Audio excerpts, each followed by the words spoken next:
Olá, bom dia a todos. Muito prazer em recebê-los, em estarmos juntos aqui hoje. É um prazer imenso da Diretoria Regional de São José dos Campos ter a oportunidade de dividir com vocês esse ATPC dos anos iniciais. Estamos muito felizes com a presença de cada um. Sejam bem-vindos, né? E eu vou começar aqui dizendo a vocês como é que vai funcionar a parte técnica, tá? Então, hoje eu vou ficar na parte técnica, vou ficar aqui abrindo o microfone, passando, enfim, verificando o andamento da transmissão.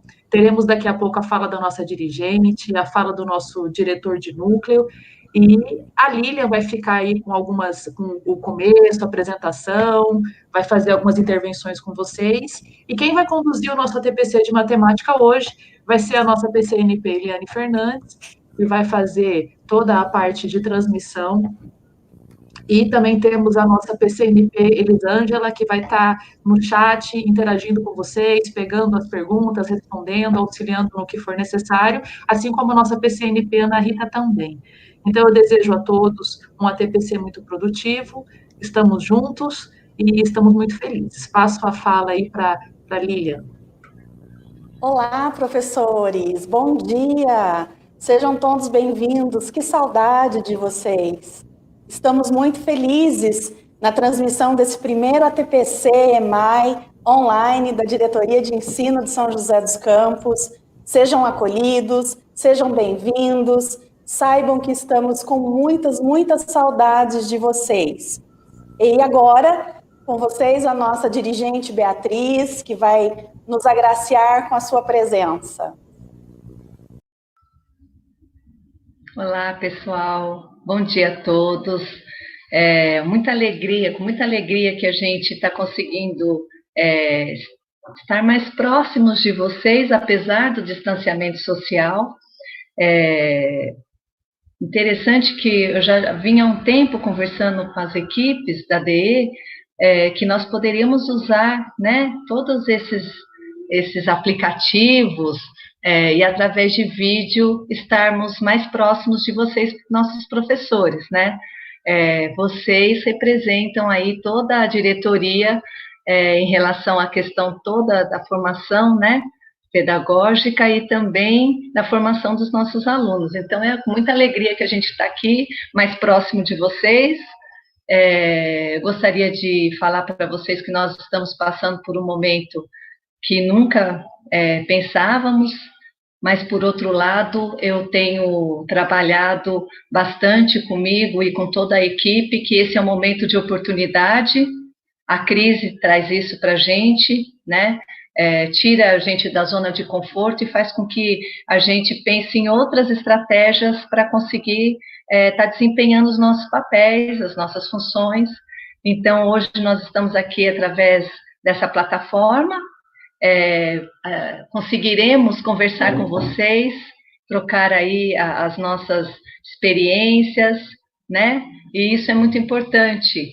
Nós sempre queremos estar próximos de vocês e nem sempre isso é possível, e agora a tecnologia está trazendo isso de uma maneira, né, inesperada, algo que a gente planejava, mas não tão rápido assim. Então, não vou conversar mais aqui com vocês, que vocês têm formação hoje, isso que é o mais importante. Então, falar para vocês que nós estamos juntos, estamos também aprendendo, todos estamos aprendendo juntos, temos nossas angústias, sabemos dos nossos desafios, isso é muito importante, nós temos muitos desafios, mas hoje, esse momento hoje é um momento de superação para todos nós, né? É o pontapé inicial na questão da formação, para que a gente consiga pensar em novas estratégias para poder chegar bem perto dos nossos alunos e poder apoiá-los nesse momento, que também para eles não deve estar difícil. Eles adoram as escolas, eles adoram os professores, eu tenho visto as mensagens que eles mandam para vocês e que vocês fizeram para eles. Minha gratidão por todo esse movimento que vocês fizeram de acolhida, né? As famílias estão fragilizadas, nós estamos fragilizados, e acredito que a maior mensagem hoje que eu posso dizer é que através do amor nós conseguiremos vencer, né, essa situação e acolher muito bem os nossos alunos e as famílias, tá bom? Então eu desejo uma ótima reunião, ótima TPC, contem com a gente, estamos aprendendo junto com vocês, estamos abertos a sugestões, ok? Nós vamos construir de uma maneira diferente essa educação, agora uma educação remota, né? E estamos fazendo história, isso é bom. E aí eu deixo uma reflexão, né, para todos nós. O que daqui a alguns anos vão perguntar para a gente o que você fez, como que você trabalhava, como foi naquela época em 2020, né? E o que eu falo para vocês é que a gente vai falar com muito orgulho. Eu estava trabalhando, desculpa a emoção, eu estava trabalhando, né, como professora, como dirigente, como supervisor, como diretor, como PC, PCNP, para levar a educação até os nossos alunos que estavam distantes de nós. Então, esse é o meu recado para vocês. Força, muita força, estamos juntos, tá bom? Um abraço.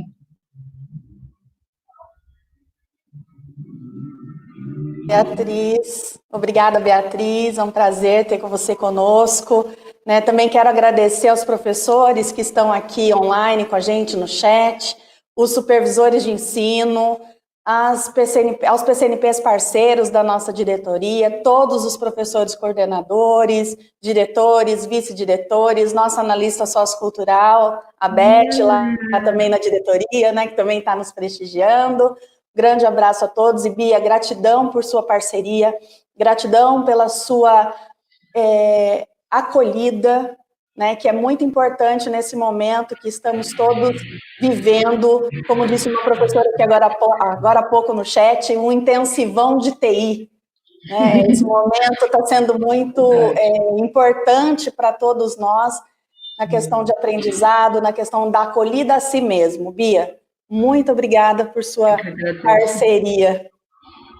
Grande beijo. Obrigada, gente. Obrigada. Um beijo. Fiquem com Deus. E agora, meus amigos, professores, meus queridos PCs, diretores, vice-diretores, toda a equipe escolar, toda a equipe de PCNPs aí da diretoria de ensino. Obrigada pelo abraço aí, gente. Saudade de todos vocês. Ai, meu Deus. A gente em breve vai estar junto com a ajuda de Deus, né? E agora nós vamos passar a palavra um pouquinho para o nosso diretor de núcleo, o professor Aparecido. Cido, seja bem-vindo. Obrigado, Lilian. Bom dia a todos, professores, coordenadores, vice-diretores, diretores, PCNPs, dirigente, obrigado pela participação.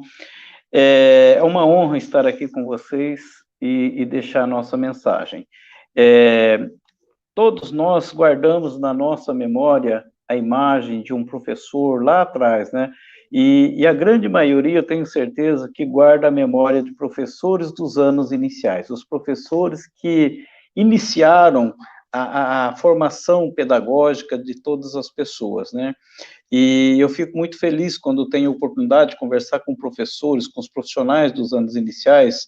A minha filha é professora de anos iniciais, a gente vê a alegria quando ela chega em casa e fala, nossa, fiz um trabalho diferenciado com os alunos, e eu estou fazendo a diferença na vida deles. E a gente sabe o quanto isso é importante e fica registrado na memória dos alunos, né? Nós somos uma equipe que estamos realmente à disposição dos professores, e a equipe do Núcleo Pedagógico sempre fez isso e está cada vez mais. Nesse momento de desafios, nos colocamos também à disposição para ajudá-los naquilo que for preciso.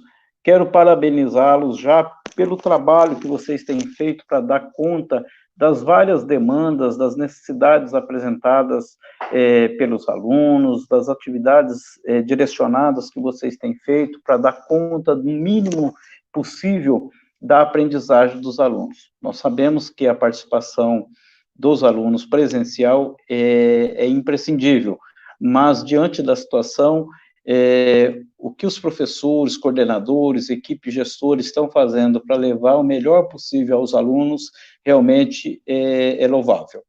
Uma boa reunião a todos, um bom trabalho, e devolvo a palavra para você, Lilian. Boa reunião. Agradecido pela sua parceria, né, por estar aí sempre junto aí com o núcleo pedagógico, com os coordenadores, com os professores. Muito obrigada, um grande abraço para você, Cido. E agora, professores, coordenadores, equipes das escolas, vamos aos nossos combinados do dia, né? Nós precisamos aí ter alguns combinados. Nós gostaríamos muito da participação de vocês, né, dentro desta formação. Nós gostaríamos também da interação de vocês no chat. Nós temos também um formulário que daqui a pouco vai ser disponibilizado para vocês responderem com relação às questões da pauta. Vocês devem ter a pauta aí. Nós pedimos para vocês que façam as anotações que acharem necessárias, né? Nós precisamos, neste momento formativo, fazermos as anotações para que depois, no momento posterior, possamos retomar os conhecimentos que nós construímos. Também gostaríamos que vocês participassem dos desafios, né, das questões reflexivas, através dos grupos de vocês de WhatsApp, aqui no chat, né, para poder termos essa interação. Nós não temos como fazer a interação com vocês abrindo o microfone de vocês, né, porque vocês estão com o link do YouTube, então a transmissão é direta. O QR Code que está aparecendo aí na tela, vocês podem utilizar para a questão, as meninas vão colocar já, para vocês poderem responder ao formulário, né?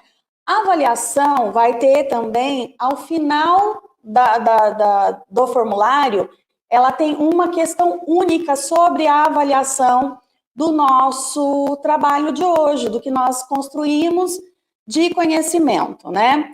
E para isso, nós vamos contextualizar um pouquinho para vocês a questão do porquê desse trabalho de hoje, mas nós trouxemos uma frase do Pacto Nacional da Alfabetização. Próxima tela, Eli, por favor. É insuficiente um aluno saber fazer contas mecanicamente, se não souber as ideias matemáticas que lhe são pertinentes. Por exemplo, pouco adianta o aluno saber fazer conta de mais. Em outras palavras, saber utilizar o algoritmo da adição, se não souber desenvolver estratégias que lhe permitam resolver um problema que tenha sido solicitado em sala de aula ou na própria vida fora da escola. E o EMAI vem nos trazer isso, né, gente? O EMAI, ele vem trazer essa questão do que é o ensino construído, da aprendizagem construída, o que é o concreto, né? O que a gente trabalha concretamente? Nós trabalhamos com as questões que estão fora da escola, né? Com as questões que os alunos aprendem no seu cotidiano.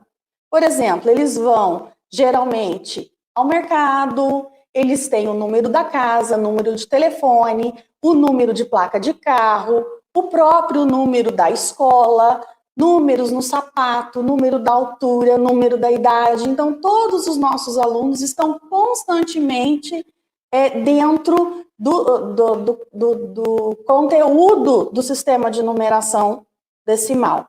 Então, eles já têm esse convívio diário. E o EMAI vem trazer isso para a gente. E a gente precisa fazer com que essas crianças sejam cidadãos competentes no uso desse sistema de numeração, na resolução das diferentes situações, problemas que vão aparecendo. E aí, Eliane, a próxima tela, por favor. Nós vamos trabalhar hoje com vocês a questão do sistema de numeração decimal, né? A questão da matemática, que também está prevista no nosso MMR, considerando os resultados de 2019. Nós precisamos pensar nesse momento de distanciamento social, né? O que podemos fazer para ajudar os nossos alunos a compreenderem um pouco mais sobre o sistema de numeração? Nós vamos, através hoje desse ATPC formativo online, que é novo para todo mundo e que é muito legal, está sendo uma experiência muito boa para todos nós, estamos todos aprendendo, nós vamos estudar e retomar alguns aspectos que nós já sabemos, que nós já vimos em ATPCs, e muito mais valoroso será revisitar esses conhecimentos e reformulá-los, né? Porque sempre quando revisitamos um texto, revisitamos um saber, nós temos um novo olhar. Então, nós vamos trabalhar com vocês como uma sequência didática de ATPC neste mês de maio. Então, hoje é o primeiro ATPC do EMAI. Daqui a 2 semanas, 3 semanas, na terceira semana após essa, nós voltaremos com outro ATPC EMAI. E nós vamos trabalhar esse mesmo tema com vocês nesses dois, por se tratar de uma situação didática de ATPC, tá bom? Uma sequência didática. Eli, por favor. Nós vamos, então, pensar um pouquinho quais são essas dificuldades que esses alunos apresentam. O sistema de numeração, a gente sabe que é a base estruturante para todo o aprendizado da matemática, assim como o alfabeto para a língua portuguesa. Então, nós precisamos que as crianças compreendam as relações existentes entre os números, nós precisamos entender como que a criança, ela se dá, né? Ela entende esse sistema de numeração decimal.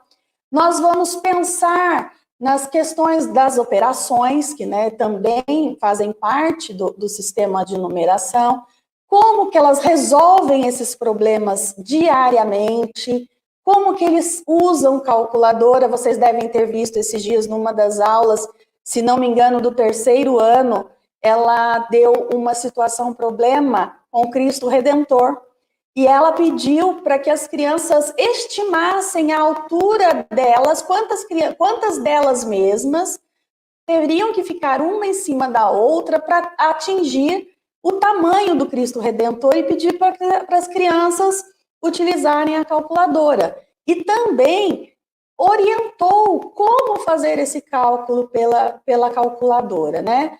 Então, nós temos que pensar essa questão de estimativa, essa questão de experiências que as crianças já tiveram anteriormente com contas, com cálculo mental, para que elas possam exercer o entendimento, para que elas possam compreender como se dá como se dão, né, as relações aí dos numerais, e compreender regras desse sistema. Eli, por favor. E nós vamos, então, também fazer algumas atividades, né, profissionais aqui nessa formação, e nós vamos ter alguns objetivos para desenvolver com vocês. Então, nós vamos trabalhar com as estratégias e possibilidades que vocês têm em sala de aula para avançarem os conhecimentos dos alunos com relação às hipóteses numéricas. Nós vamos também refletir sobre o ensino e aprendizagem do campo aditivo, né, para que as crianças possam comunicar essas estratégias pessoais.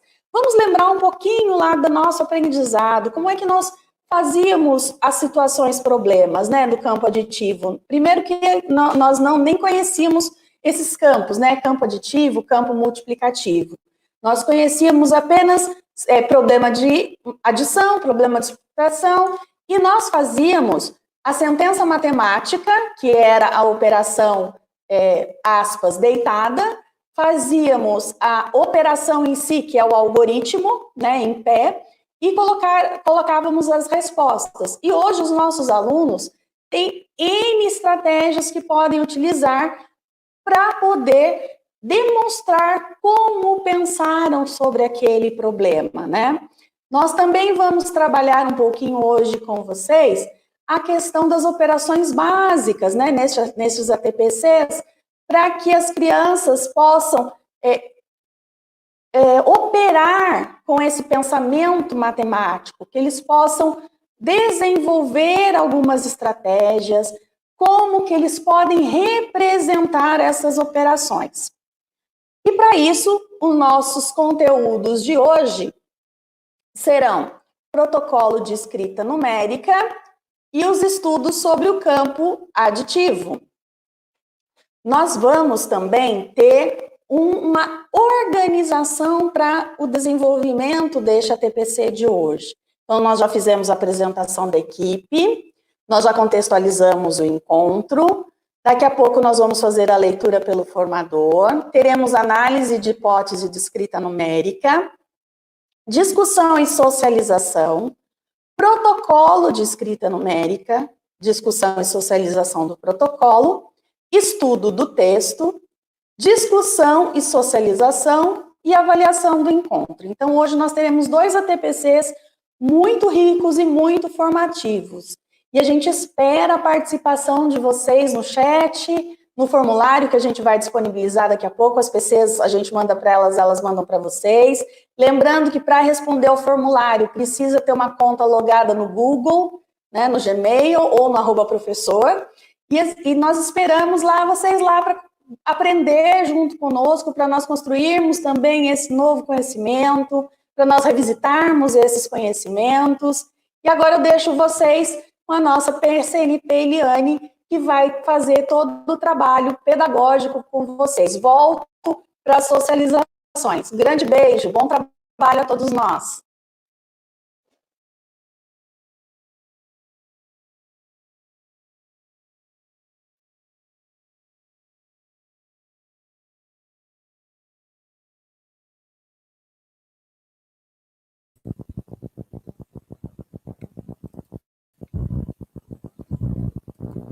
Bom dia, professores, PCs, toda a unidade escolar.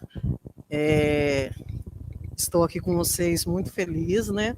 Porque apesar desse momento muito diferenciado, né, que a gente está vivenciando, um momento delicado, né? Ele também traz para a gente grandes aprendizados. Né? Então, eu com vocês não é diferente, para mim também não. É como o Leandro Carnal falou, a gente está vivenciando momentos em que a relação humana está sendo mediada pela tecnologia. Então, para mim é um grande prazer estar aqui discutindo com vocês esses assuntos, né? Assuntos bem pertinentes, dando sequência já ao ATPC de EMAI anteriores que o PC desenvolveu com vocês. Então, hoje estaremos dando continuidade. A nossa leitura, ela já é uma continuidade do ATPC que acredito que já foi realizado na escola de vocês. Então, é a vizinha antipática que sabia matemática, né? O livro, é uma leitura programada. Hoje a gente vai continuar, né, a gente já realizou aí o capítulo 1 e 2, e hoje a gente estaremos dando continuidade no capítulo 3, né? Então, vamos lá. A vizinha antipática. Se eu espirrar no meio da conversa, me desculpe, tenho rinite alérgica. Foi assim que ela me recebeu para tomar sorvete. A varanda que dava para o jardim tinha ficado bem legal, com uma mesinha e 2 cadeiras. E lá nos sentamos. Fique à vontade, Theo. Antes de qualquer coisa, meu nome é Maria Lúcia. Maria Lúcia Cat. Mas todo mundo me chama de professora Maluquete. Eu quase cuspi o sorvete de tanto espanto. Maluquete? Ninguém merece um apelido desses, hein? Ela riu. Pois é, Theo, meu nome foi propício e minha profissão de professora de matemática veio bem a calhar para que meus alunos me dessem esse apelido. A senhora é professora de matemática? Fui, Theo. agora estou aposentado. Mas, uma vez professora, sempre professora. Uma vez fã de matemática, sempre fã. Por isso, nunca vou deixar de ser a Maluquete. E deu uma gostosa gargalhada. Eu também ri. Aquela vizinha era mesmo Maluquete.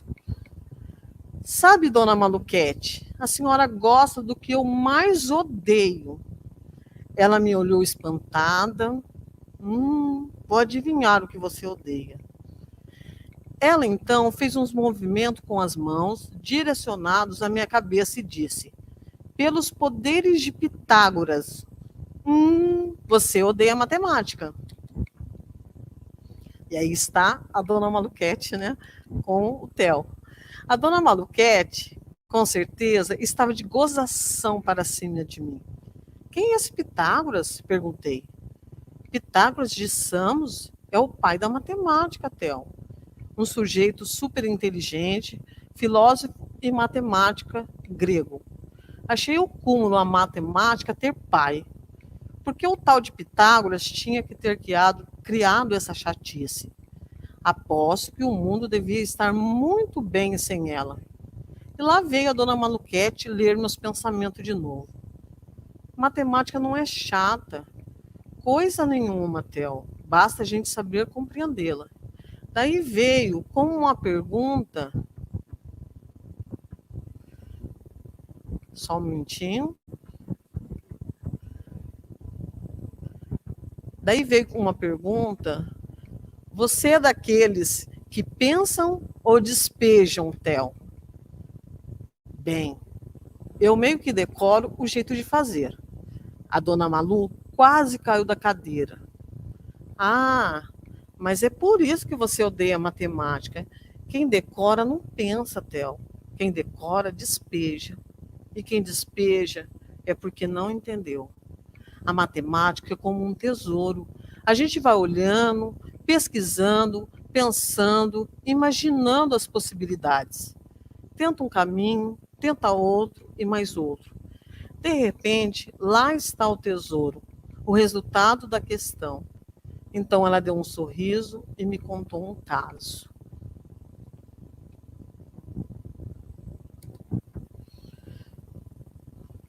Quando eu era pequena, a professora dela me apresentou um exercício na aula de matemática.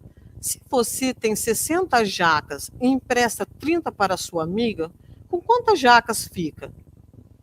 E sabe que a minha sobrinha respondeu, Theo?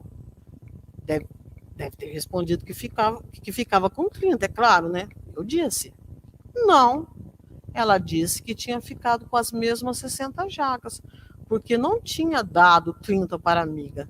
Ela tinha apenas emprestado, a amiga ia devolver. Eu adorei a resposta da garota. Sua sobrinha foi bem esperta. Ela raciocinou. Theo, só isso. A professora dela deve ter ficado com a cara de besta, né, dona Malu? Só de pensar em professora de matemática.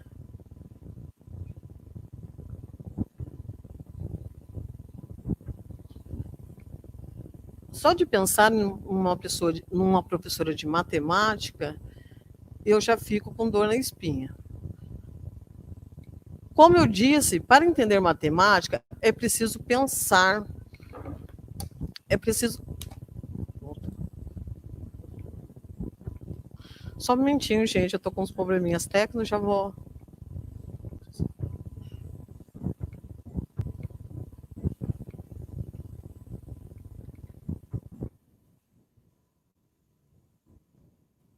Só de pensar em professora de matemática sendo feita de besta por uma aluna me deu uma felicidade incrível. Como eu disse, para entender matemática é preciso pensar, raciocinar. Quer ver só um exemplo? Antes de eu dizer que não, que agradecia o sorvete, mas tinha que ir mesmo, que ela não insistisse e que se eu me atrasasse ia levar um castigo tremendo, ou seja, ia ficar sem televisão durante 4 meses e ficar outros 4 sem jogar videogame, que nada na minha vida havia mudado por eu saber com quantas jacas a sobrinha dela tinha ficado. Afinal de contas, para que uma pessoa quer tanta jaca? Eu nem gosto de jaca. A dona Maluquete soltou a bomba. Seu pediatra mandou você tomar 3 comprimidos de vitaminas de meia em meia hora. Quanto tempo você vai levar para tomar os 3? Meia hora, 1 hora ou 1 hora e meia? E aí, professores? Se o pediatra mandou tomar 3 comprimidos de vitaminas de meia em meia hora, quanto tempo você acredita que ele leva para tomar os 3? Em meia hora? 1 hora ou 1 hora e meia? O Theo, ele refletiu que tomar 3 comprimidos era bem mais fácil que comer 60 jacas. Logo a resposta estava na cara.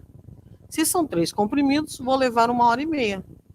Meia hora para cada comprimido. A vizinha franziu a testa. Você despejou de novo.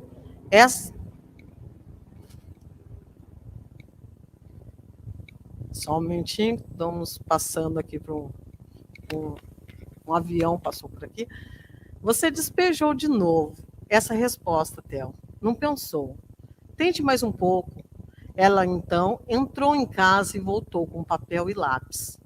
Eu pensei, até sair fumaça das minhas orelhas e cheguei à mesma resposta, 1 hora e meia. Então, a dona Maluquete desenhou a resposta no papel. E quando a vi, fiquei sem graça. Realmente, eu não tinha raciocinado o suficiente. É claro que você está querendo saber a resposta, né? E ver o desenho que a vizinha fez. E também está querendo saber as respostas às perguntas que ela me fez, assim que ela me conheceu. Mas eu aprendi com ela que para aprender matemática temos que ter também paciência e raciocínio.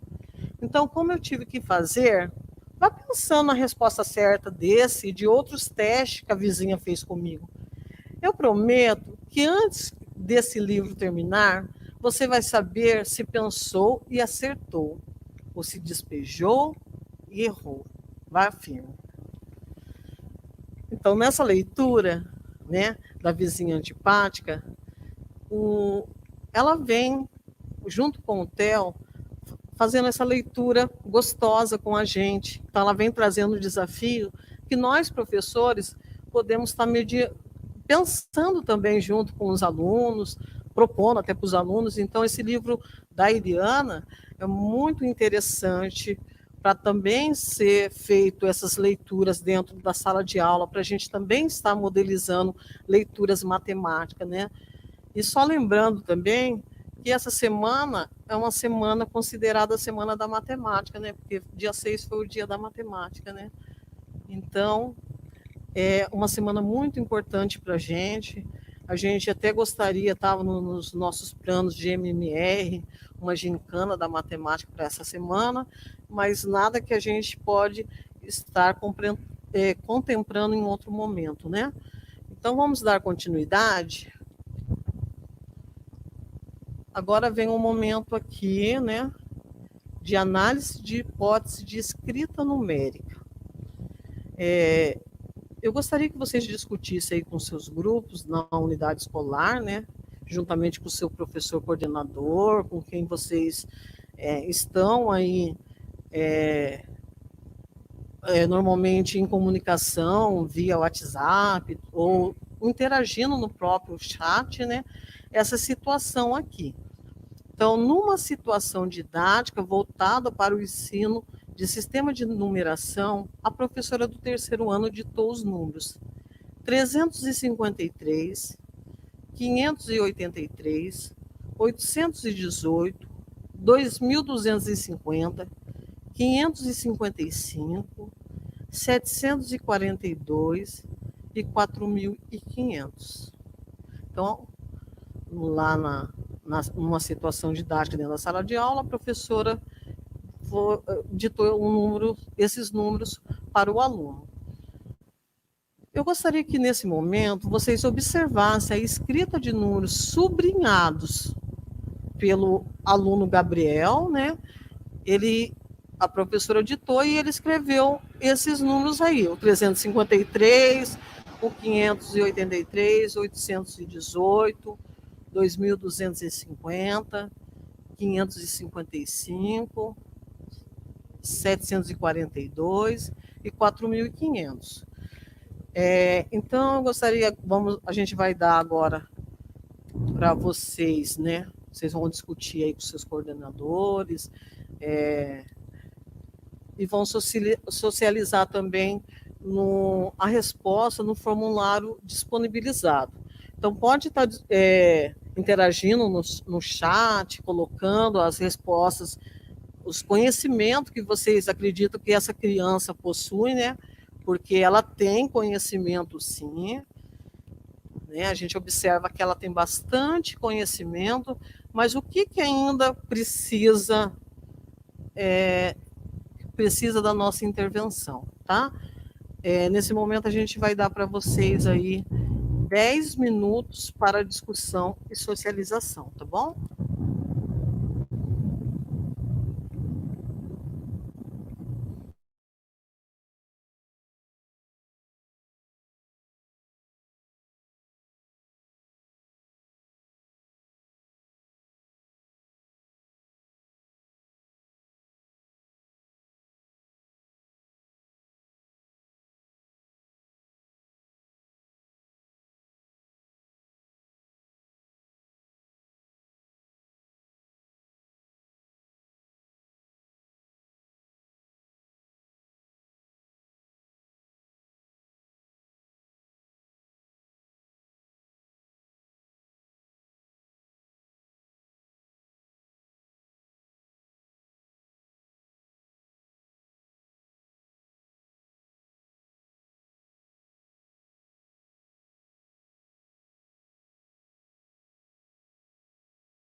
Minutos, vamos para a nossa socialização, né?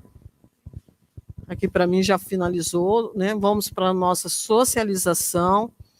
Então, o que o Gabriel tem aí? Ele escreve convencionalmente os números 353, 583, 818 e também 2.250, apoiando nos conhecimentos dos números marcos, né? Ou seja, o que são esses números marcos? São os números de uso frequente, né? Do seu dia a dia, o 100, 110, 200, 250 e 1.000. Podemos observar também que o Gabriel conhece a escrita de números redondos.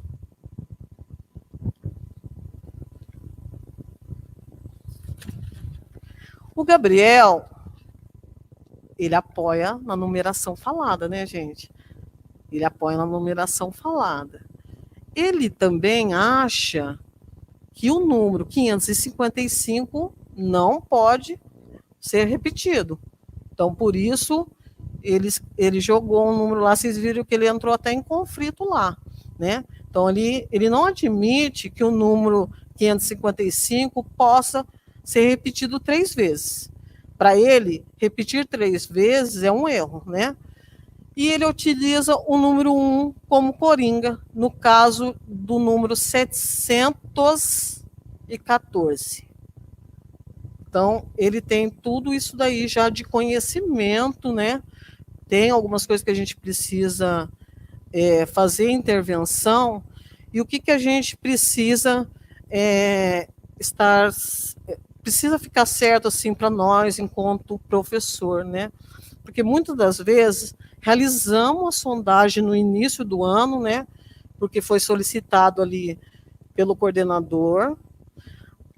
O aluno passa para a gente esse conhecimento, a gente analisa a hipótese dele, né? E deixa para lá. E acaba não fazendo intervenção adequada para que ele domine mesmo o sistema de escrita numérica, né? Então, a gente vem agora com uma proposta de protocolo que a professora fez com ele, né? A professora fez intervenção com ele para que ele adquirisse, nos números que ele apresentou dificuldade, para que ele adquirisse esse conhecimento. Então, agora eu gostaria que vocês analisassem aí com seus pares o diálogo que a professora teve, né, juntamente com esse aluno.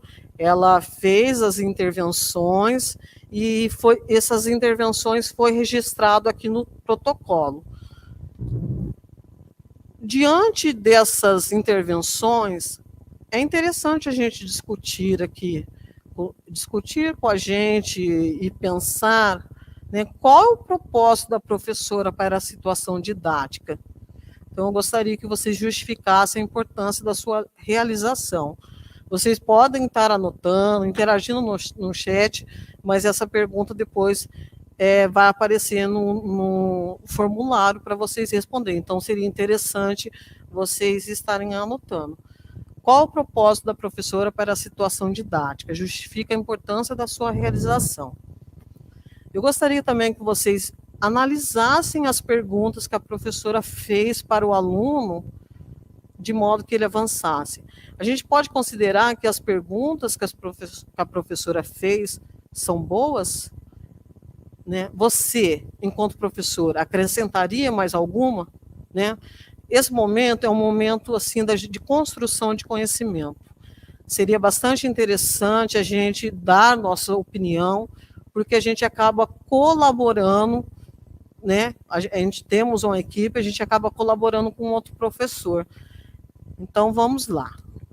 Vamos analisar aqui quais foram a intervenção da professora e qual foi a resposta do Gabriel mediante as perguntas, as intervenções que a professora fez, né?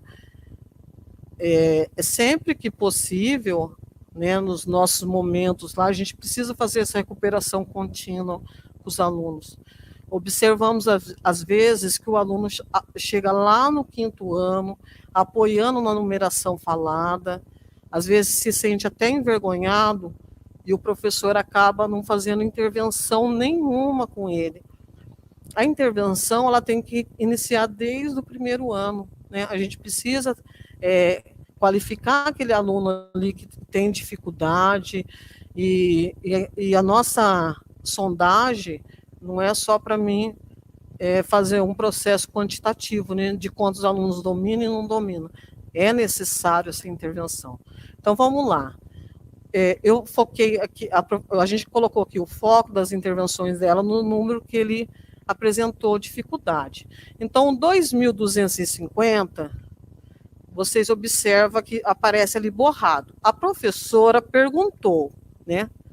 Percebi que você apagou um número e reescreveu. Por que você fez isso? O aluno Gabriel respondeu, sim.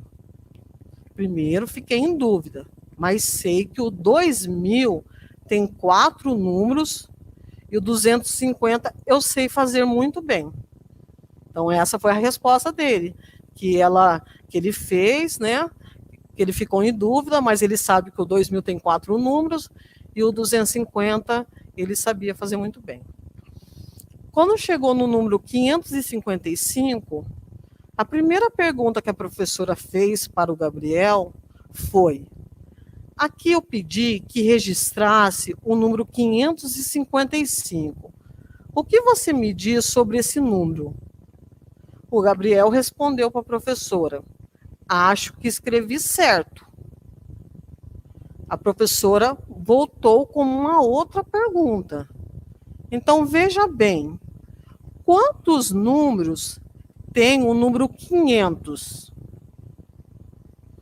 O Gabriel respondeu, o número 500 tem 3 números. A professora voltou com uma outra pergunta. Olhe para o número.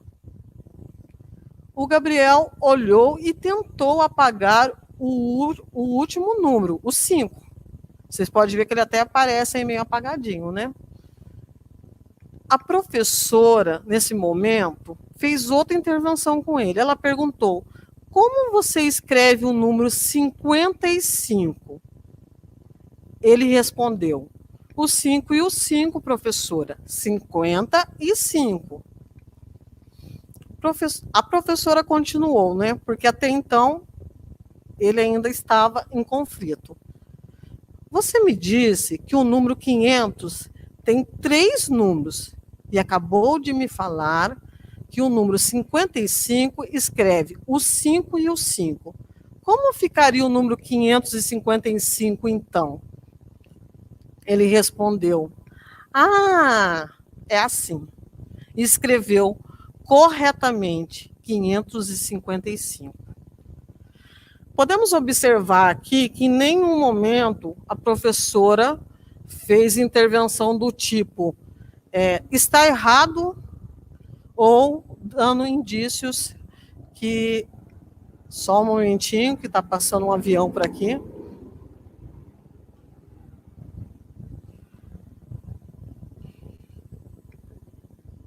Então, em nenhum momento ela deu respostas prontas.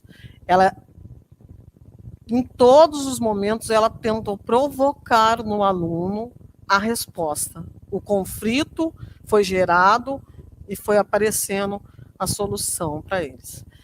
No número 742, o Gabriel escreveu 714. Então, a professora começou com a primeira pergunta para ele. Olha bem para esse número. Eu pedi que escrevesse 742. Como termina o número 742? Ele respondeu, verdade, termina com 2. E aí ele pegou e escreveu 712. Como ele não chegou no número correto, a professora continuou com suas intervenções. Ela colocou, lê aqui para mim. Aí ele respondeu, 742. Ele aponta para o número 7 e diz 7. Depois para o número 1, informando que é o centos. E ao apontar para o 2, diz 42. Então, muitas das nossas crianças, ele usa o número 1 como coringa, né? O número 1, por ser 700, o centos, de 100, ele utiliza como coringa aí para estar representando esses centos aí. A professora continuou. Veja bem, como você escreve o 42? Ele respondeu, é mesmo, e escreve 742 corretamente. A professora continuou. Por que você achou necessário mudar os números?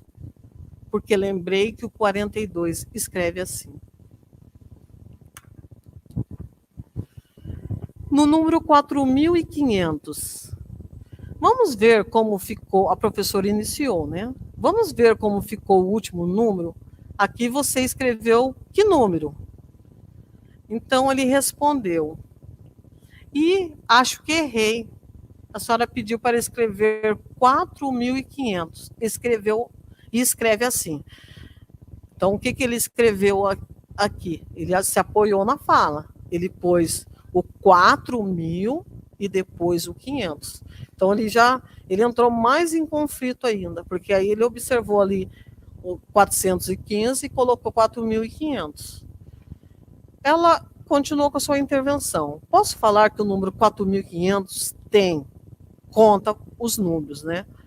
Que o Gabriel escreveu, 7 números. Então, ela foi lá e falou 4.500, foi no números e contou 1, 2, 3, 4, 5, 6 e 7. Posso dizer que o número 4.500 tem 7 números? O Gabriel, por sua vez, olha para o número e responde, tem muito, a família do 4.000 tem 4. Olha só que interessante, gente, que riqueza a gente fazer esse movimento com os alunos e observar como é que a criança está pensando. Então, nesse momento, a professora respondeu, que números você tiraria? Ele escreveu o número novamente no caderno e tirou os 2 últimos zeros, ficando assim, 40.005. Nesse número que você escreveu, ela apontou para ele e pediu para ele apontou para o número e pediu para ele circular, né, 40.005, circular para ela o número 500, né? Esse número que você escreveu, circule para mim o número 500. O Gabriel já demonstrou extremo conflito aqui na sua resposta. Ele respondeu, um amigo que estava do lado diz, tem que tirar os zeros que fica na frente do 5. Gabriel fica olhando esses números e são riscados por seu amigo. Então, o amigo dele foi lá e riscou. A professora perguntou para o Gabriel, será que são esses zeros que você deveria tirar? Ele respondeu, acho que sim. A professora continua com a última pergunta dela ali. Você concorda com ele, Gabriel? Por quê? O Gabriel responde. Escreve convencionalmente, né? Ele escreve convencionalmente ali o número 4.500 e justifica. Agora sim, tem 500 e circula um número. Então, olha só que interessante essas intervenções que a professora realizou com eles, com o Gabriel, né? Então, nesse momento, a gente vai dar para vocês mais 10 minutos para vocês estarem discutindo aí com o grupo de vocês, os professores, com o PC, no chat, interagindo, falando qual é o propósito da professora para essa situação didática, né? E justificar a importância dela. Eu estou vendo aqui no chat que muitos professores estão colocando aqui a questão da cartela sobreposta, que é um ótimo também instrumento para a gente trabalhar essas dificuldades, mas a professora aqui utilizou umas intervenções, que são as perguntas. Então, qual o propósito da professora para essa situação didática? Justifica a importância da sua realização. E eu gostaria também que vocês respondessem. As perguntas realizadas pela professora podem ser consideradas boas perguntas? Você acrescentaria mais alguma? Né? Então, vai aí mais 10 minutinhos para vocês, tá?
por esse movimento.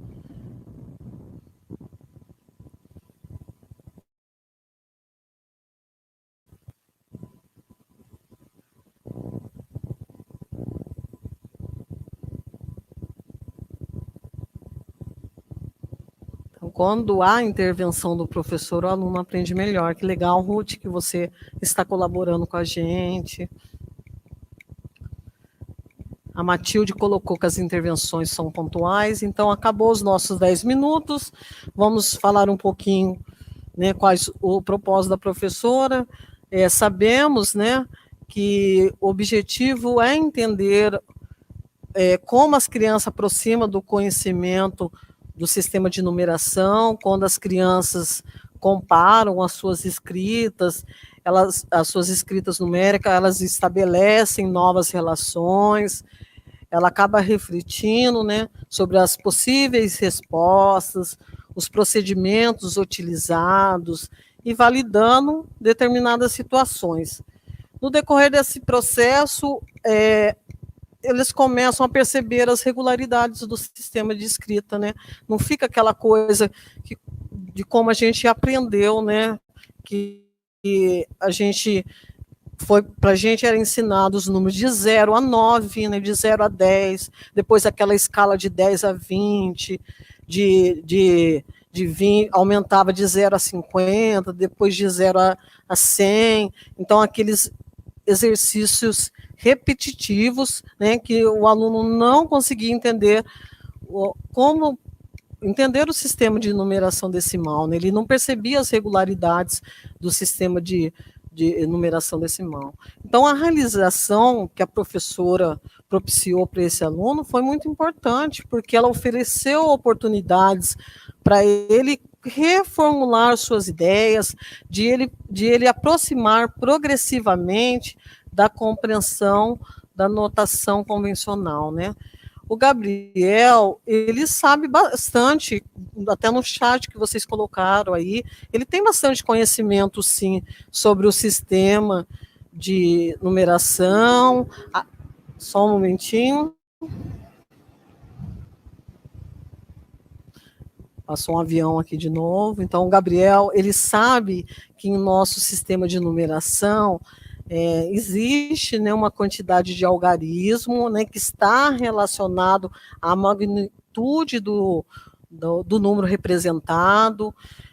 E o que a gente observa, essa exploração da professora é muito pertinente, né? A professora, em todo momento, ela ajudou o Gabriel a construir o conhecimento. E, às vezes, a gente, enquanto professora, a gente tem uma ansiedade em dar respostas prontas. Então, eu achei bem pertinente as intervenções da professora, que ajuda a criança a construir esse conhecimento progressivamente, né, escritas convencionais e com significado, né? Então, peço para vocês que vocês vão socializando aí também no nosso formulário, né? E agora a gente vai passar para um outro momento, né? A gente vai dar mais um passo nos nossos estudos. Agora, lendo um texto, a gente teve essa discussão sobre o sistema de numeração, agora a gente vai um pouquinho para a questão das situações, problemas, que também faz parte lá das bases estruturantes, que os alunos têm bastante dificuldade, como a Lília falou, né? A gente, quando aprendeu na nossa escola, a gente aprendia ali as continhas de mais e as continhas de menos, né? Estamos citando aqui agora, no caso, o nosso foco vai ser o campo aditivo. Então, para a gente tinha que aprender primeiro né? Aprender os algarismos, depois aprender a fazer as continhas ali armadas, né, que o professor colocava para a gente, os vários passos, e para depois ir para situações problemas. E quando a gente ia também para situações problemas, o que acontecia? A gente nunca pensou na solução. A gente pensava, o que eu vou fazer com aqueles dois números que estão apresentando ali? E aí vinha para a professora e perguntava, é de mais ou de menos? Né? Então, hoje, a gente traz como proposta o estudo do texto, né, que a gente vai fazer, tá aí na pauta de vocês, o texto completo. Por conta do nosso tempo, o que a gente está fazendo? A gente vai fazer uma leitura, né, um ler para estudar. Então, eu gostaria que vocês acompanhassem a leitura, né, juntamente comigo. O texto está disponível na pauta de vocês. É interessante esses textos, não é hoje que a gente acaba dando conta de tudo, pode ser que fique algumas dúvidas, sim, e a gente precisa todo o tempo retomar, né?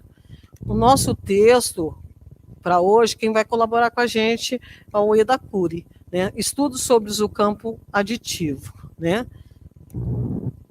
E a gente tem como introdução aí, que ele aborda nesse texto, uma síntese sobre os estudos de Verneau, né, relacionado a resoluções de problemas que envolvem as operações de adição e subtração nos anos iniciais do ensino fundamental, sobre a ótica da teoria dos campos conceituais de Verneau. Então, ele vem trazendo aqui para a gente que, nas situações problemas, tem um campo aditivo, né? E vem a ótica aí da teoria dos campos conceituais. Para Verneau, 1996, um campo conceitual significa um conjunto informal e heterogêneo de problemas, de situações, de conceitos, relações, conteúdos, operações e pensamentos que se relacionam e que provavelmente são interligados em sua aquisição. Segundo o autor, o domínio de um campo conceitual ocorre num longo período por meio de experiências, maturação e aprendizagem. Então, a gente vai agora aprofundar no campo conceitual das estruturas aditivas. De acordo com Verneau, o campo conceitual das estruturas aditivas é, ao mesmo tempo, o conjunto cujo tratamento implica uma ou mais adição e subtração ou uma combinação dessas duas operações. É o conjunto de conceito e teoremas que permitem analisar tais situações como tarefas matemáticas, né? Então, o campo aditivo engloba aí a questão da adição e da subtração. Nesse sentido, o campo conceitual das estruturas aditivas refere-se ao conjunto de problemas cuja solução implica a exploração de adição e subtração, com diferentes graus de complexidade.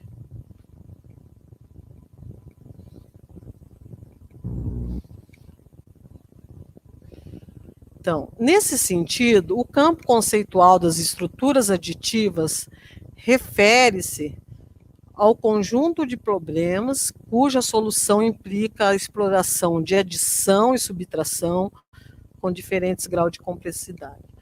Então, ele chegou até sistematizar através do quadro aí, vamos esperar ele aparecer, apareceu. Então, tá aí, ó. Essas relações são, no 1 aí, a composição, né, lembrando aí na legenda que o quadradinho é a medida e o círculo é a transformação ou a relação positiva ou negativa. Então, no 1, ele fala ali sobre a composição de duas medidas numa terceira. No 2, a transformação quantificada de uma medida inicial numa medida final. No 3, a relação de uma comparação entre duas medidas. Observando aí o quarto esqueminha de Verneau, né, a gente observa a composição de duas transformações. No 5º, a transformação de uma relação. e no sexto, a composição de duas relações. A gente vai aprofundar agora o que é isso aí, as composições, a transformação, a comparação. Então, vamos aprofundar um pouquinho aí para a gente entender o que Vernet quis explicar para a gente no sentido dos campos conceituais das estruturas aditivas. Então, passamos para explicitar melhor cada uma dessas categorias, né? Só um momentinho, esperar a PC aí na tela para vocês. Então, vamos começar falando um pouquinho sobre o significado de composição. Então, nos campos conceituais do campo aditivos, temos aí o significado de composição. O que é um probleminha voltado para composição? O significado de composição para Vernet aparece em problemas que juntam dois estados para obter um terceiro. Trata de situações que basta juntar ou tirar, sem que haja nenhuma transformação no ambiente. O autor também, ele considera 3 estados quando a gente vai formular na formulação de situações problemas, né? Ele considera o estado inicial, vai aparecer já aí na tela para vocês, o estado intermediário e o estado final. Dado 2 deles, obtém o terceiro estado. Então, a gente vai entender daqui a pouquinho num exemplo que eu vou colocar na tela para vocês. Então, veja a seguir os seguintes exemplos aí. Então, eu vou colocar para vocês um exemplo da busca do estado final nos probleminhas de composição. Normalmente, a gente, enquanto aluno, né, a escola sempre trabalhou muito a busca do estado final. Como que é essa busca do estado final? Né? É sempre assim, como nesse exemplo que aparece na tela aí para vocês. No baú de joia da vovó, há 7 anéis e 8 pulseiras. Quantas joias há nesse baú? Então, está buscando, a pergunta está com foco lá no estado final. Eu tenho 7 anéis e 8 pulseiras dentro de um baú. Quantas joias há nesse baú?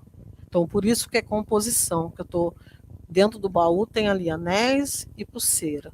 Eu estou juntando quantos que tem no total. Agora eu vou apresentar para vocês a diferença para uma busca do estado intermediário. Vou esperar aparecer na tela para vocês. Só um momentinho.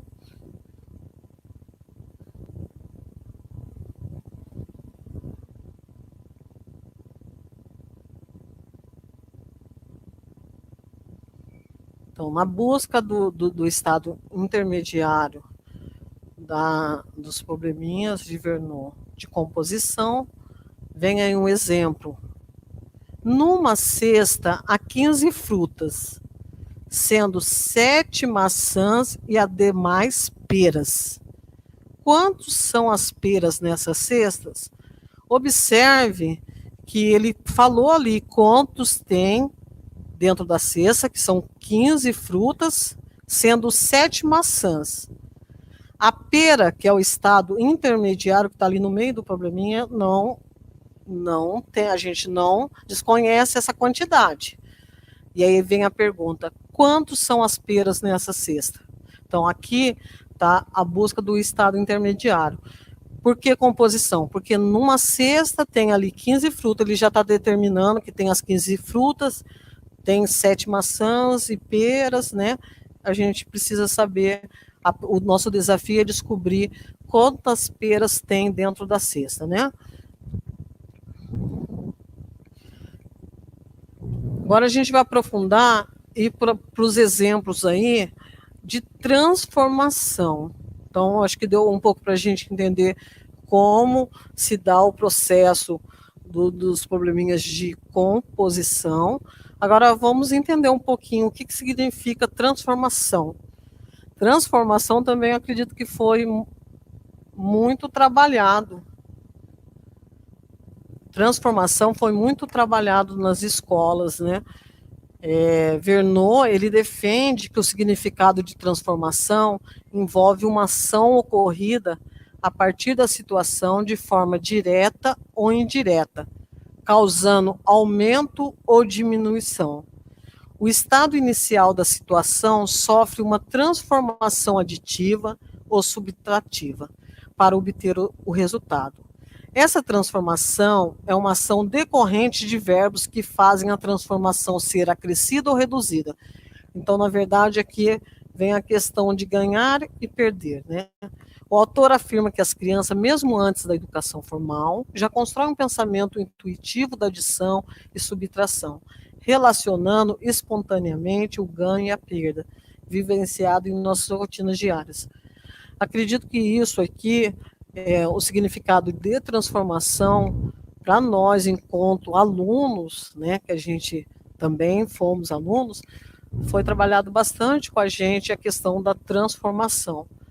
Composição e comparação é que ficou um pouco, né, a desejar. Então, eu vou apresentar para vocês aqui um exemplo, né, para a gente entender melhor a questão da transformação. Tem a transformação positiva e negativa. Então, aqui tem esse exemplo aqui da Amanda, né? Vou esperar só aparecer aí para vocês. Amanda tinha 10 canetinhas coloridas. Ela ganhou. Só um momentinho, que tá passando um avião aqui de novo.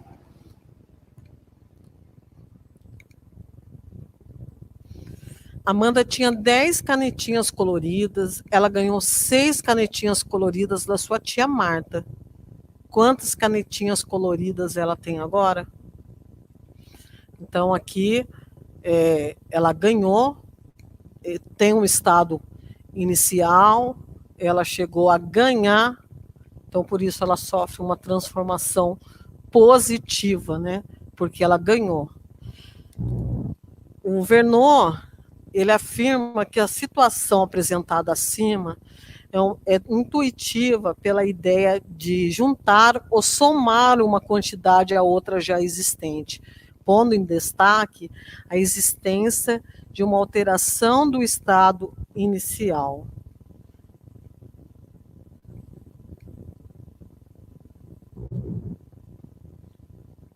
Então, é possível, né, ter uma transformação negativa também, que o aluno correlacione o estado inicial com o ato de perder algo que tinha.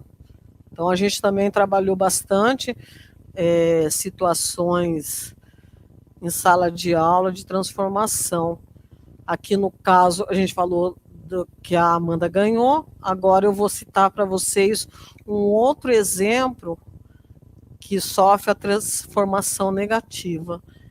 A Amanda tinha 12 canetinhas coloridas. Ela perdeu 7 canetinhas coloridas na escola. Quantas canetinhas coloridas ela tem agora? Então, ela tinha 12 canetinhas, perdeu 7. Quantas canetinhas coloridas ela tem agora?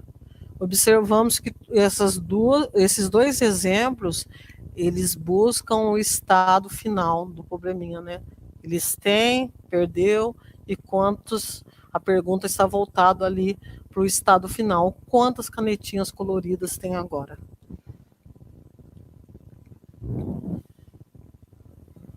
E o Verneau continua aí no seu texto falando com a gente assim: mas as mesmas transformações poderão configurar em outros casos em que se tem transformação desconhecidas com os estados iniciais e finais, conhecidas como no exemplo a seguir. Então, a gente citou para vocês ali, é desconhecido para a gente o estado final, Agora vamos ver um exemplo aqui em que aparece para a gente a transformação desconhecida com os estados iniciais. Vou esperar só um pouquinho aparecer na tela para vocês o exemplo.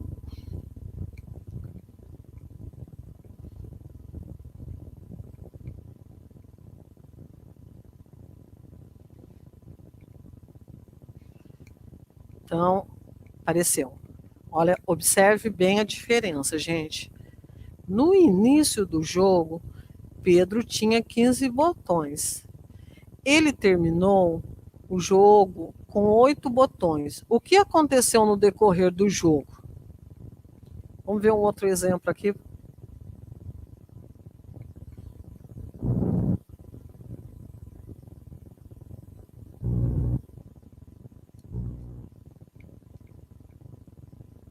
Só um momentinho. Deixa eu aparecer aí para vocês o outro.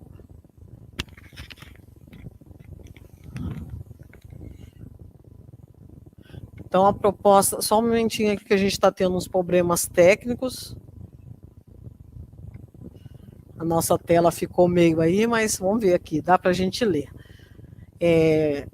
Infelizmente, a gente tem que conviver com toda essa situação aí de, né, de tecnologia, avião passando e tudo mais.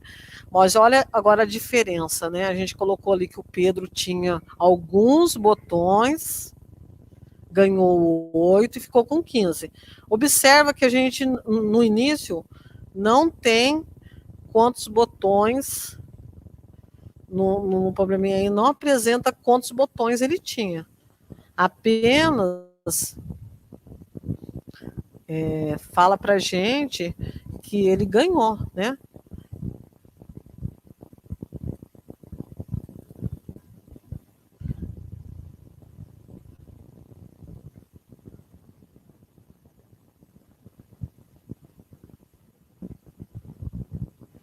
Então, o Pedro tinha alguns botões. Só um momentinho que eu estou pedindo ajuda aqui para o nosso técnico aqui, que graças a Deus que eu tenho o apoio dele, o Adilson aqui da informática, né, gente? Essa aqui. Daqui a pouco voltaremos, tá, gente? Só um momentinho.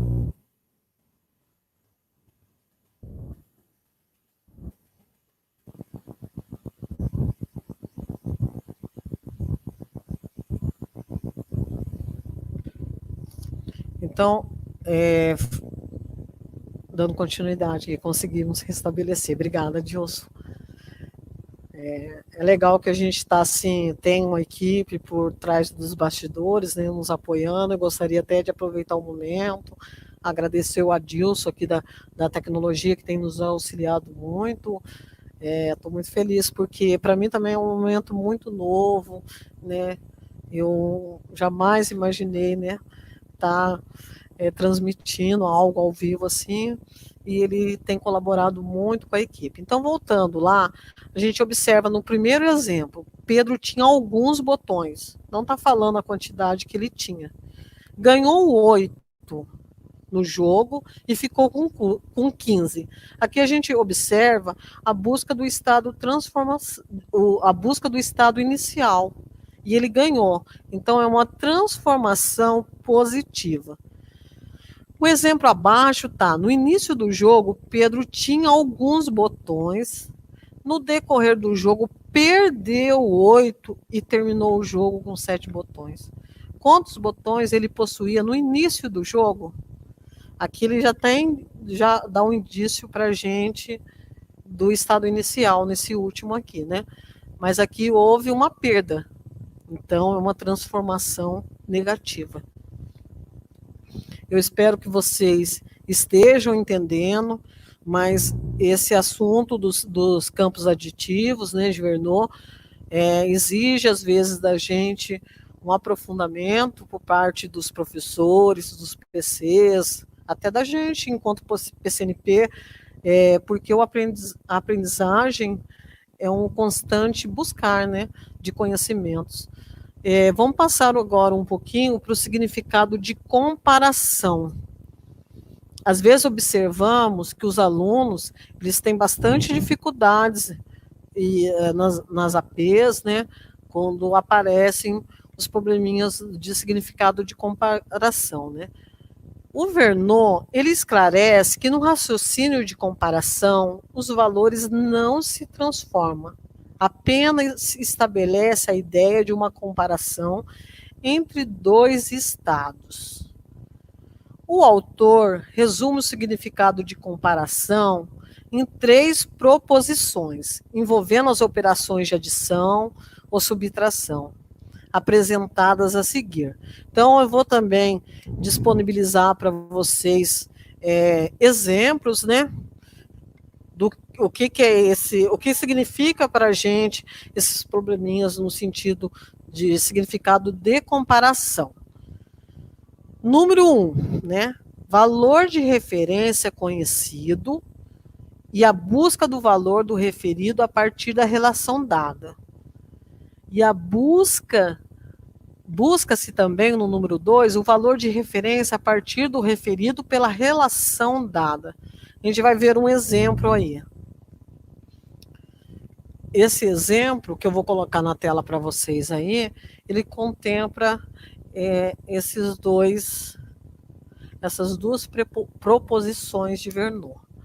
Né? O valor da referência conhecida é a busca do valor do referido, a busca do valor de referência a partir do referido pela relação dada. Só um momentinho, apareceu aí para vocês. Então tá aí, ó. Beatriz tinha 20 pulseiras coloridas e Sandra tinha 10 a mais. Quando fala a mais, a gente observa que há uma comparação da Sandra para a Beatriz, né? Quanto eram as pulseiras de Sandra? Então, se a gente apoiar um pouquinho, analisar nessas palavrinhas-chave, a gente consegue identificar dentro do campo aditivo qual o probleminha está se referindo. Na proposição 3, é o valor de referência é conhecido, assim como o referido, busca-se a relação. Eu vou esperar aqui aparecer para vocês o exemplo. Então, aqui está citando assim, Beatriz, tem só um momentinho para aparecer aqui para vocês, para a gente entender melhor. Então, está aparecendo aí. Beatriz tem 15 pulseiras coloridas e Sandra tem 8.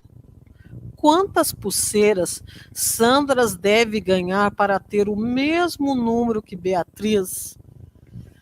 Essa aqui, ali no primeiro exemplo, para o aluno é mais fácil na solução.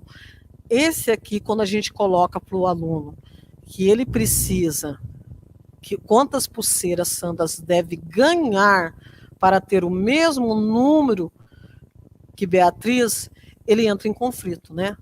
Ele entra em conflito. Ó, um outro exemplo que vai ser colocado aí para vocês, para a gente entender melhor também. Só um momentinho para aparecer aqui na tela para vocês. Então tá aí. Sônia tem 15 pulseiras coloridas.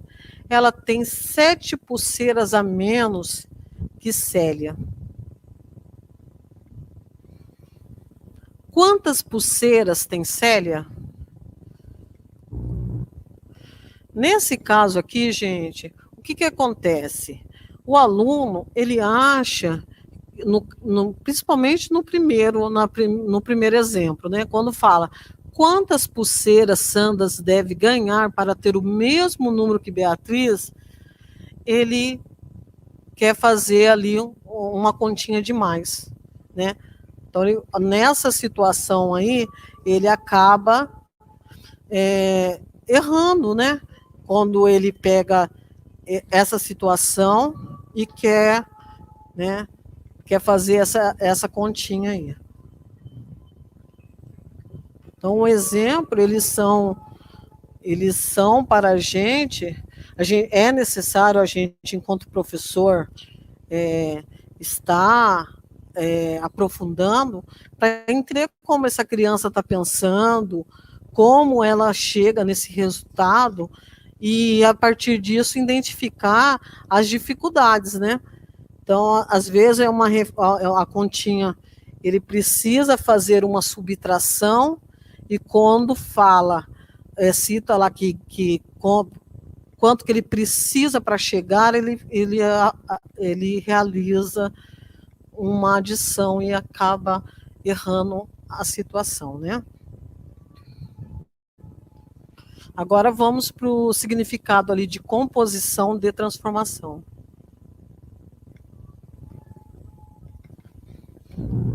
Significado de composição de transformação. Vernon afirma que existem situações em que pode ocorrer mais de uma transformação sucessiva, gerando uma composição de transformação e configura 4 ideias possíveis. Então, ele fala ali nas 4 ideias. A primeira ideia é a transformação positiva e positiva, quando a situação gera ganho e ganho.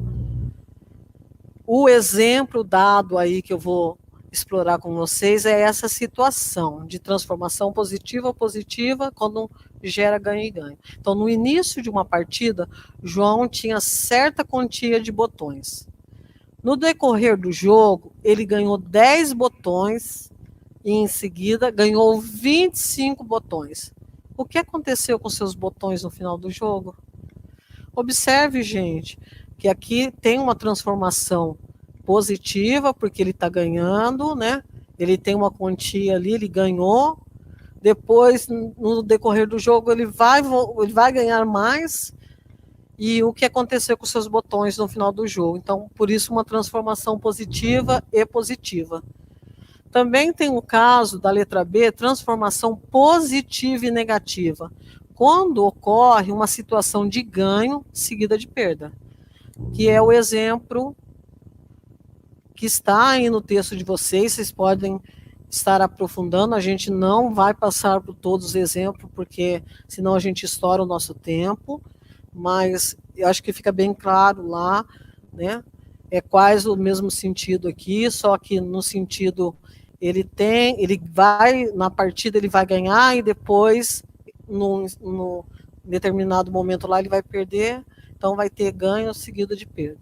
Também tem a transformação negativa e positiva, quando a proposta é de perda seguida de ganho. Então, ele começa perdendo e depois ele ganha.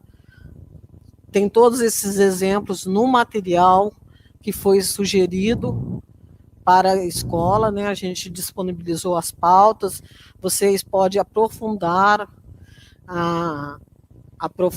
nas questões, no estudo, e também pode estar dando um feedback para a gente, o que ficou aí que precisa ser explorado mais. E tem a transformação negativa e negativa, quando a situação é perde e perde. Então, ele começa ali com uma situação de partida, ele tem uma quantidade, ele perdeu e continua perdendo durante o jogo. Então, é a perca, né? Em 2 momentos. Os exemplos do texto são problemas com 2 transformações compostas, que evidenciam níveis de maior complexidade do que anteriormente discutidos. O Vernon, ele declara que o processo de aprendizagem dos problemas, que envolve estruturas aditivas, demanda uma série de ocorrência de vários tipos de problemas para que os alunos possam, por meio de resoluções de problemas, o conceito seja visto por eles, dispondo de conhecimentos e competência para transpor as soluções de problemas com maior complexidade. Então, ele fala que esse processo ele exige da gente, né, uma demanda de conhecimento, né, para que os alunos também consigam entender. Os estudos teóricos que realizamos mostra que o trabalho com as operações do campo conceitual, das estruturas aditivas, é longo.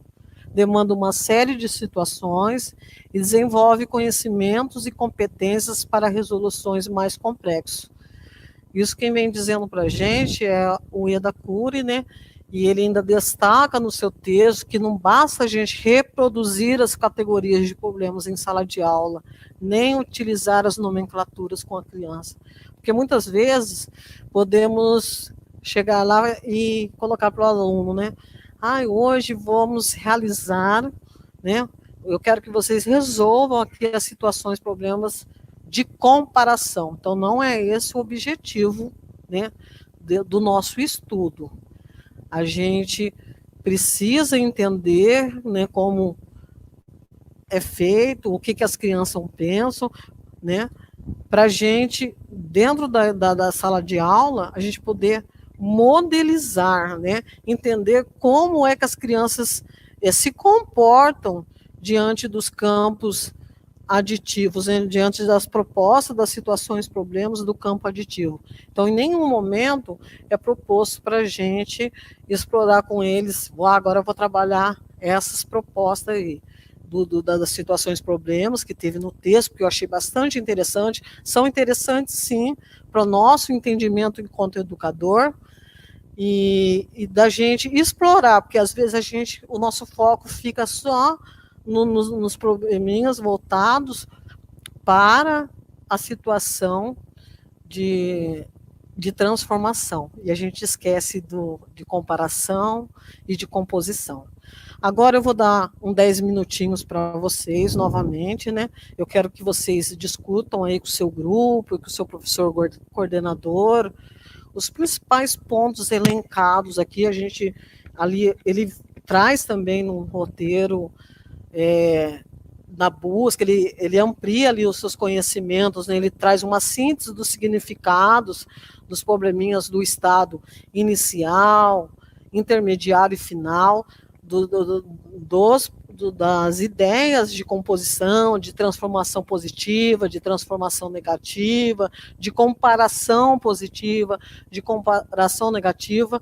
Não vamos entrar muito aqui, porque eu acredito que foi suficiente para a gente entender um pouco como se dá esse entendimento, né, dos campos conceituais, mas eu gostaria que vocês, agora nesse momento, discutissem com o seu grupo, com o seu professor coordenador, os principais pontos elencados e socialize para a gente sua resposta no formulário disponibilizado. Gostaria também que vocês interagissem lá no chat, né, porque está sendo muito válido a participação de todos. 10 minutinhos.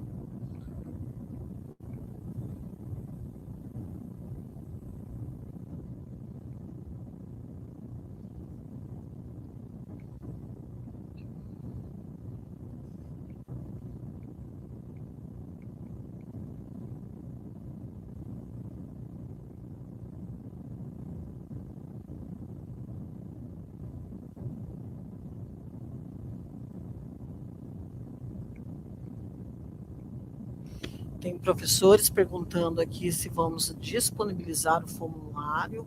Acredito que o PC já tenham colocado no grupo de WhatsApp para vocês o endereço do formulário, né? Então, vocês procuram aí com ele o endereço, senão a gente poderemos também disponibilizar.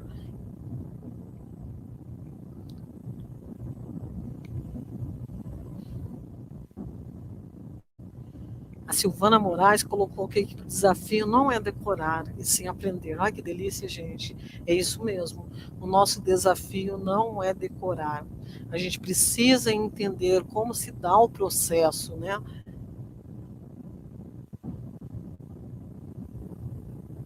Vamos ver o que mais aqui. Fico feliz que vocês estão interagindo e que nós da diretoria, né, PCNPs dos anos iniciais, com a ajuda do Adilson aqui de tecnologia, estamos propondo para vocês esse estudo e que a gente pôde contribuir com vocês, né? Então, isso para a gente é muito positivo, esse feedback que vocês estão dando para a gente. A gente está aqui à disposição, né, para estar estudando, para estar ajudando, no sentido da gente cada dia mais entender, né, e colaborar com a nossa educação.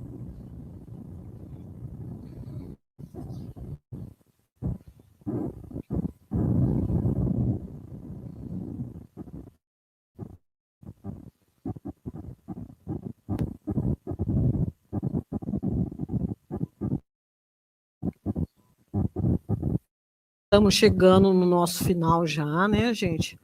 Mais alguns minutos e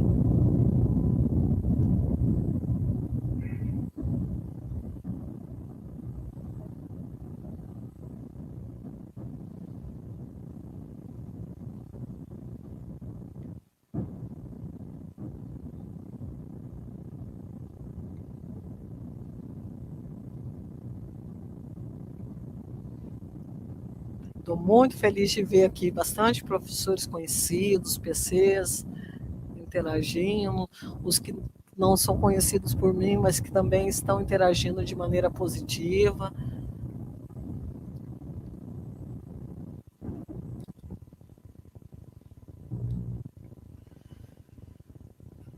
Então, estamos chegando nos nossos momentos finais, né? Para a gente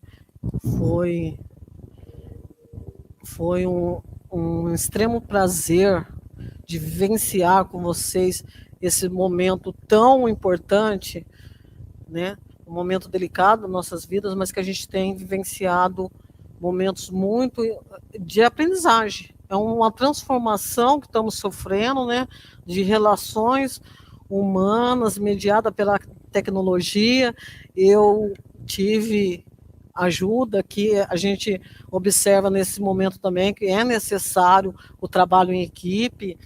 Eu tenho uma equipe aqui maravilhosa, também estou vivenciando com vocês todas essas transformações com a tecnologia. Não é diferente, gente. Eu acredito que às vezes até o Adilson, que domina bastante o conteúdo, mas para ele também é desafio para todos. E se é desafio para todos, estamos aprendendo. E se estamos aprendendo, estamos no caminho certo. Então, chegando agora aos momentos finais, eu gostaria que vocês registrassem lá no formulário, como eu já tinha dito aqui, foi disponibilizado para o PC o endereço, né?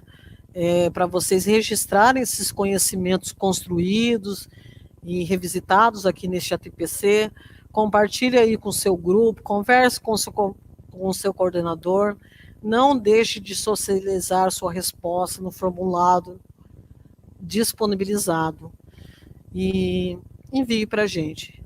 Eu vou despedindo aqui de vocês nesse momento, muito feliz, desculpa aí, a gente vai procurar cada dia melhorar um pouco mais, gente. Foi minha primeira vez, aqui a gente teve os aviões passando, alguns probleminhas técnicos, mas isso é normal, faz parte da vida, né? Se fosse tudo perfeito, acho que não teria graça, né? Eu estou me despedindo de vocês aqui, muito contente pela interação, por tudo que a gente discutiu, refletiu hoje sobre as hipóteses de escrita, as intervenções da professora, que foi, acho que, muito colaborativo para toda a equipe da rede, o estudo também dos campos conceituais, a grandiosidade da gente, a importância de entender, de compreender, de estar colocando, de estar entendendo na minha sala de aula quais são as situações, problemas do campo aditivo que os alunos têm mais dificuldade. É o de comparação, é de composição, é de transformação. E eu preciso saber. Então, às vezes, a gente observa que na ARP, aquele aluno teve mais dificuldade. Nossa, minha sala não foi bem nesse probleminha aqui, apenas 30% acertou, apenas 50% acertou. É um indicador para a gente. O que eu preciso fazer? Qual vai ser o meu foco, tá bom? Daqui eu me despeço de vocês, muito feliz Eu vou passar a palavra para as meninas e eu gostaria muito de desejar assim para vocês, tudo vai passar, a gente tem fé em Deus, conte com a gente está aqui no núcleo, a serviço de vocês, professor, a serviço de vocês, coordenadores. Obrigada por proporcionar para mim esse momento, tá? Obrigado, fica com Deus. Passo a palavra para as meninas. Olá, eu queria agradecer a participação de vocês, foi fantástica, estava aqui muito feliz com toda a interação de vocês no chat. A aula realmente foi preparada com muito carinho, pensando em subsidiar e dar condições de vocês levarem isso para a prática. E fica aqui o nosso muito obrigado. Na semana que vem nós voltamos, faremos sempre assim, cada semana uma de nós vai estar à frente, até para vocês irem conhecendo a nossa maneira de trabalhar, principalmente os professores que ainda não têm muito contato conosco. E muito obrigada por tudo. Vou passar agora para as nossas outras amigas irem se despedindo, tá bom? Ótimo fim de semana, força e tudo vai dar certo. Em breve a gente está de volta. Beijo no coração de vocês. Olá, meninos, olá, meninas. Que alegria termos vocês hoje aqui conosco, né? Agradecendo a parceria, agradecendo a participação de vocês no chat. Nós contamos com vocês na próxima sexta, com o conteúdo do Ler, que vai ser de ortografia. Nós vamos estudar um pouquinho sobre ortografia, como é que ela anda aí pela história, né? Aqui, fazer este mesmo movimento. Teremos algumas interações via chat, teremos o formulário, o mesmo de hoje, né? E lembrando que sem vocês, a diretoria de ensino não funciona a 100%. Vocês são a parte mais importante de todo o processo, né, para que nós consigamos ter bons resultados com os nossos alunos. A gente agradece imensamente toda a dedicação, todo o comprometimento de vocês e nos colocamos à disposição para que sempre que precisarem, podem contar conosco. E desejamos para vocês um excelente final de semana. E força, como disse a Isis, né? Como diz o professor Rodrigo lá no Centro de Mídias, juntos somos mais fortes. Um beijo, fiquem bem e até sexta-feira que vem.